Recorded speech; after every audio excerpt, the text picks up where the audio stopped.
ত্রয়োদশ জাতীয় সংসদ নির্বাচনে নির্বাচিত বিএনপির চেয়ারম্যান তারেক রহমান।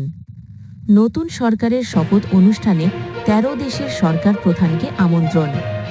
বিএনপির চেয়ারম্যান তারেক রহমানের নেতৃত্বে আগামী মঙ্গলবার নতুন সরকার শপথ নিতে যাচ্ছে।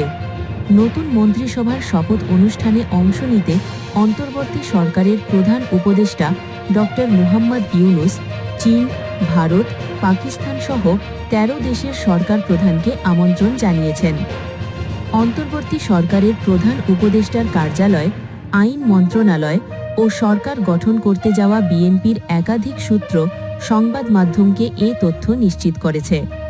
অন্তর্বর্তী সরকারের এক দায়িত্বশীল কর্মকর্তা শনিবার রাতে এ তথ্য নিশ্চিত করেন। জানা গেছে, ত্রয়োদশ জাতীয় সংসদ নির্বাচনে বিজয়ী দল বিএনপির নীতি নির্ধারণী পর্যায়ের নেতৃত্বের সঙ্গে আলোচনার ভিত্তিতে অন্তর্বর্তী সরকার ১৩ দেশের সরকার প্রধানকে আমন্ত্রণ জানানোর সিদ্ধান্ত নিয়েছে। কূটনৈতিক সূত্রে জানা গেছে, এখনও পর্যন্ত আমন্ত্রিত দেশের তালিকায় রয়েছে চীন, সৌদি আরব, তুরস্ক, ভারত, পাকিস্তান, সংযুক্ত আরব আমিরাত, কাতার, মালয়েশিয়া, ব্রুনেই, শ্রীলঙ্কা, নেপাল, মালদ্বীপ ও ভুটান। প্রসঙ্গত, আগামী মঙ্গলবার বিকেলে জাতীয় সংসদের দক্ষিণ প্লাজায় নতুন মন্ত্রিসভার শপথ অনুষ্ঠানের আয়োজন করা হচ্ছে।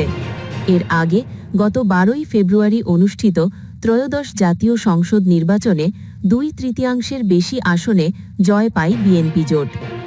ত্রয়োদশ জাতীয় সংসদ নির্বাচনে নির্বাচিত ব্যক্তিরা ১৭ই ফেব্রুয়ারি মঙ্গলবার শপথ নিচ্ছেন। ওই দিন সকালে তাদের শপথ পড়াবেন প্রধান নির্বাচন কমিশনার এএমএম নাসির উদ্দিন।